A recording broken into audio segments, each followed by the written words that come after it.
नमस्कार, मैं अश्विनी आपके साथ केपी न्यूज बुलेटिन में। आइए एक नजर डालते हैं मुख्य समाचारों पर। बीदर के मिर्जापुर के स्कूल में शिक्षकों ने विद्यार्थियों के सम्मुख किया झगड़ा। मंत्री प्रभु चौहान ने कमलनगर के सोनालवड़ी में सड़क कार्य का उद्घाटन किया। यूक्रेन में मारे गए छात्र का अंतिम संस्कार पैतृक गांव चालगेरिक में किया गया। एचडी कुमारस्वामी ने पावगाड़ा दुर्घटना पीड़ितों के परिजनों को 25 लाख रुपए की राहत मांगी। कर्नाटक में सत्ता बरकरार रखने के भ्रम में बीजेपी, सिद्धरामैया ने कहा। तेलंगाना में शिवाजी महाराज की मूर्ति लगाने को लेकर विवाद गरमाया। बीजेपी के बंद के आह्वान के बीच धारा 144 लागू।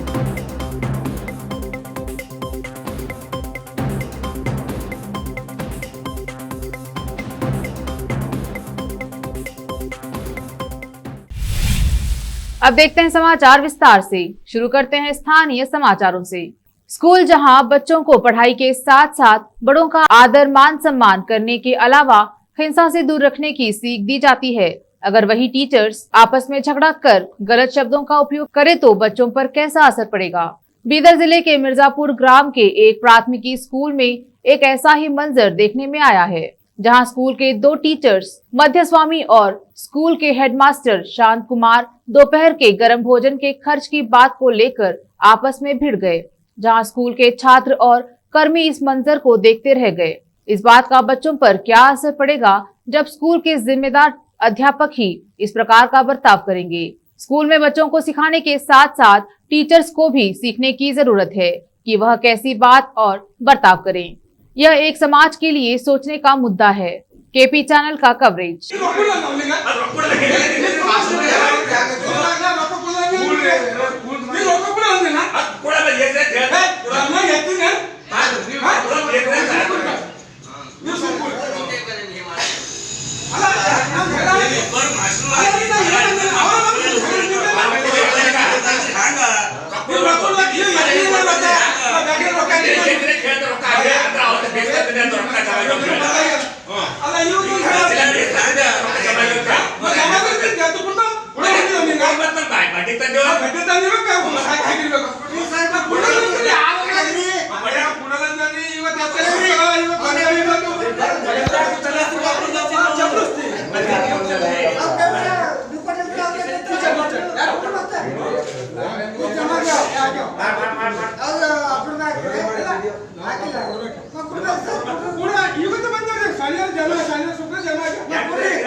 पशुपालन मंत्री प्रभु चौहान ने औराद तालुका के कमलनगर के सोनालवाड़ी ग्राम में एक सड़क कार्य के काम का उद्घाटन करने के बाद मंत्री ने कहा, सड़क कार्य के लिए 1.20 करोड़ रुपए मंजूर किए गए हैं। ठेकेदारों को ठीक से काम कर ग्रामीणों को सुविधा देनी चाहिए। इस अवसर पर राम शेट्टी, पन्ना लाल, प्रतीक चौहान, एपीएमसी के अध्यक्ष रंगराव जाधव आदि उपस्थित रहे। केपी चैनल का कवरेज। अब देखते हैं समाचार राज्य के। यूक्रेन के खार्किव शहर में रूसी गोलीबारी में अपनी जान गंवाने वाले मेडिकल छात्र नवीन शेखरप्पा ज्ञानदौर का अंतिम संस्कार सोमवार सुबह उनके पैतृक गांव चालगेरी में किया गया। उनके परिवार ने वीर शैव लिंगायत परंपराओं के अनुसार संस्कार किया। पार्थिव शरीर को दोपहर 2 बजे तक जनता के दर्शन के लिए रखा गया और बाद में निजी मेडिकल कॉलेज को सौंप दिया गया। नवीन को अंतिम विदाई देने के लिए आसपास के गांव के लोग लाइन में लगे रहे। युद्धग्रस्त यूक्रेन से लौटे कई छात्र भी श्रद्धांजलि देने पहुंचे। यूक्रेन से सुरक्षित वापस लौटे प्रवीण ने बताया कि नवीन यूक्रेन में रैंक होल्डर और गाइडेड जूनियर थे। मुख्यमंत्री बसवराज बोम्मई ने कहा कि निर्देशकों को देश के स्वतंत्रता आंदोलन के गुमनाम नायकों पर आधिकारिक फिल्में बनानी चाहिए। जनता दल एस के नेता एचडी कुमारस्वामी ने राज्य सरकार से तुमकुर जिले के पावगड़ा के पास बस दुर्घटना के पीड़ितों के लिए मुआवजे को बढ़ाकर कम से कम 25 लाख रुपए करने का आग्रह किया। उन्होंने दुर्घटना के लिए जिम्मेदार परिवहन विभाग के अधिकारियों के खिलाफ कर्तव्य की उपेक्षा के लिए कार्रवाई की मांग की। पूर्व सीएम ने कहा कि दुर्घटना का मुख्य कारण परिवहन विभाग के अधिकारियों की लापरवाही रही, जिसमें छात्रों सहित 6 की मौत हो गई। उन्होंने कहा, मुख्यमंत्री को घटना को गंभीरता से लेना चाहिए और बड़ी राशि की घोषणा करनी चाहिए। हादसे में मारे गए लोगों के लिए सरकार ने 5 लाख रुपए की राहत का ऐलान किया है, इसे बढ़ाना चाहिए।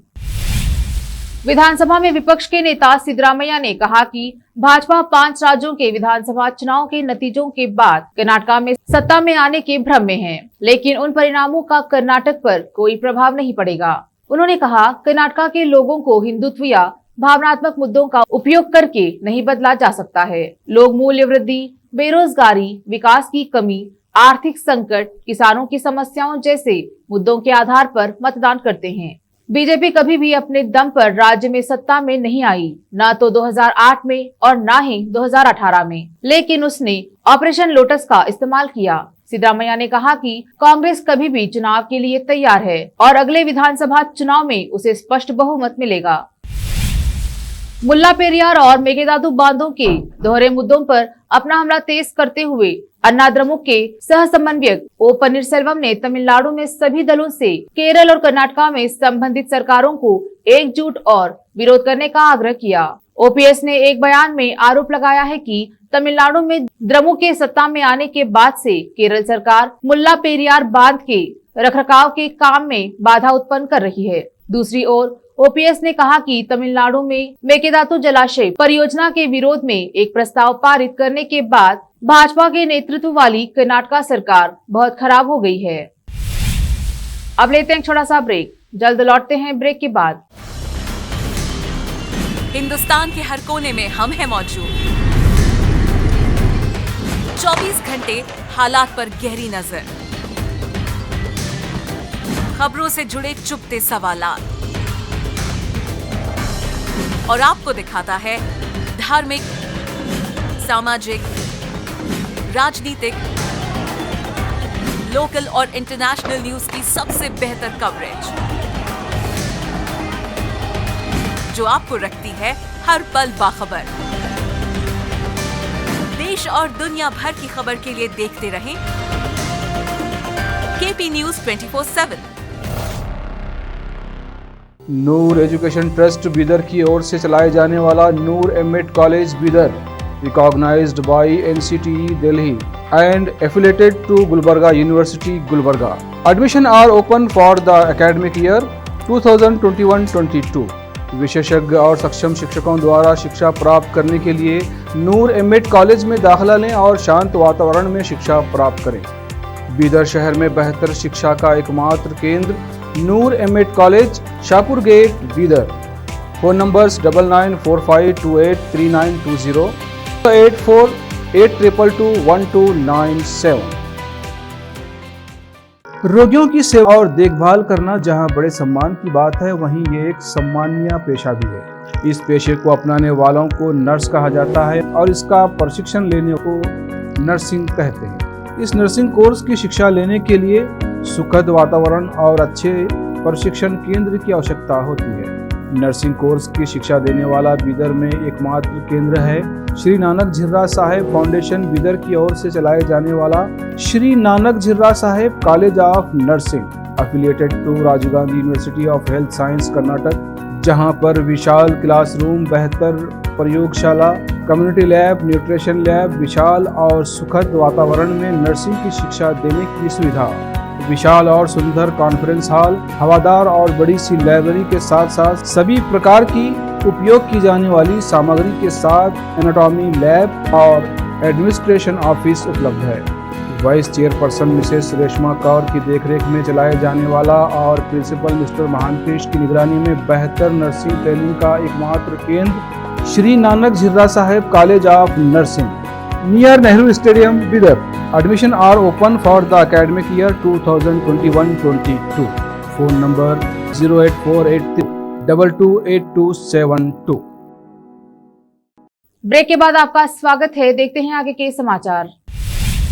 तेलंगाना के निजामाबाद जिले के बोधन इलाके में छत्रपति शिवाजी महाराज की मूर्ति को लेकर हुए बवाल के बाद सुरक्षा कड़ी कर दी गई है। बीजेपी की तरफ से सोमवार को बंद का आह्वान किया गया, जिसके बाद इलाके में धारा 144 लगा दी गई है। दरअसल रविवार को अंबेडकर क्रॉस रोड स्थित शिवाजी महाराज की मूर्ति लगाने को लेकर दो पक्षों में तनाव हो गया था। मामला इतना बढ़ गया कि दोनों तरफ से पत्थरबाजी शुरू हो गई। भीड़ को तितर बितर करने के लिए पुलिस को लाठीचार्ज करना पड़ा और आंसू गैस के गोले छोड़ने पड़े। शिवाजी महाराज की मूर्ति न लगाने देने के विरोध में सोमवार को बीजेपी ने बंद बुलाया, दूसरी तरफ Nizamabad police commissioner KR Nagaraju ने धारा 144 लगाने का ऐलान करते हुए कहा कि कानून तोड़ने की कोशिश करने वालों से निपटा जाएगा। इस दौरान प्रदर्शन की इजाजत नहीं होगी। साथ ही ये भी कहा गया है कि दुकानदारों को दुकान खोलने से रोकने वालों के खिलाफ कार्रवाई होगी। रोड ट्रांसपोर्ट कॉरपोरेशन की बसें भी सामान्य रूप से चल रही हैं।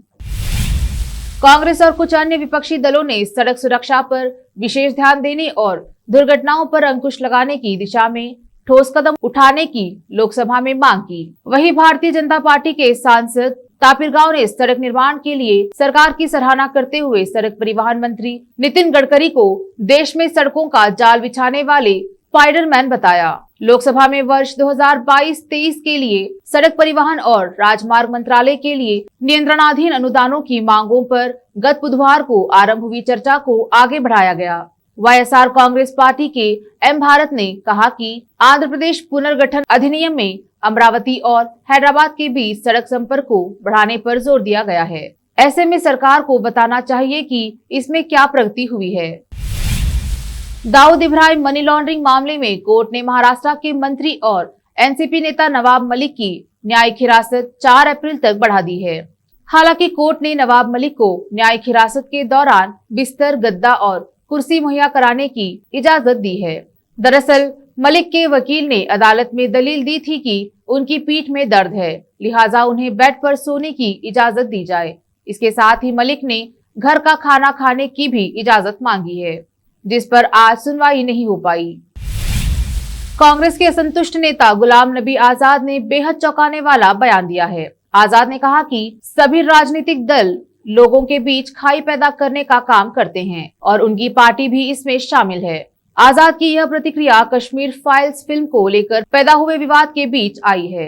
यह फिल्म 1990 में कश्मीरी पंडितों के घाटी से हुए पलायन की घटनाओं पर आधारित है। घाटी से कश्मीरी पंडितों के पलायन से जुड़े सवाल पर आजाद ने कहा, कश्मीर में जो कुछ हुआ उसके लिए पाकिस्तान और आतंकवाद जिम्मेदार है। आजाद ने कहा कि 24 घंटे राजनीतिक दल धर्म, जाति और अन्य चीजों के आधार पर लोगों के बीच दूरियां पैदा करने का काम करते हैं। इससे कांग्रेस समेत कोई भी दल अछूता नहीं है।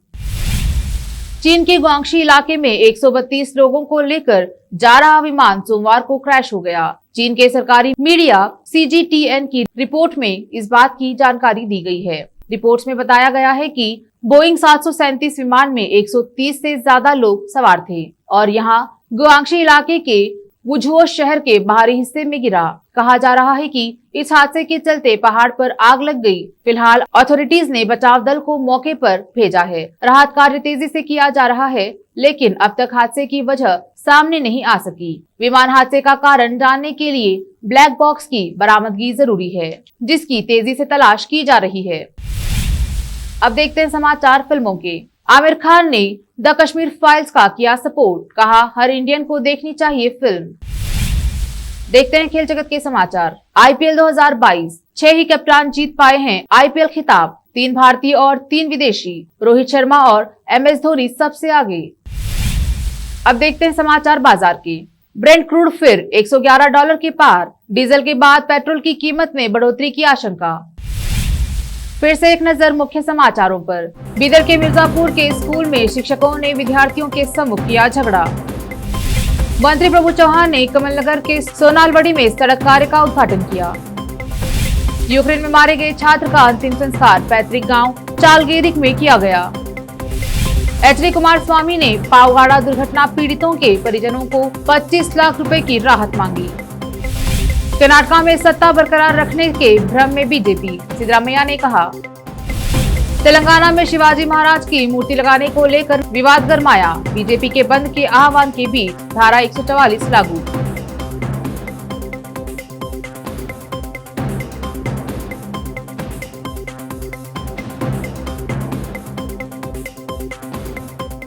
KP न्यूज में इस वक्त इतना ही। अन्य समाचारों के लिए जुड़े रहिए KP न्यूज 24/7 से। फिर मुलाकात होगी कुछ और समाचारों के साथ। धन्यवाद।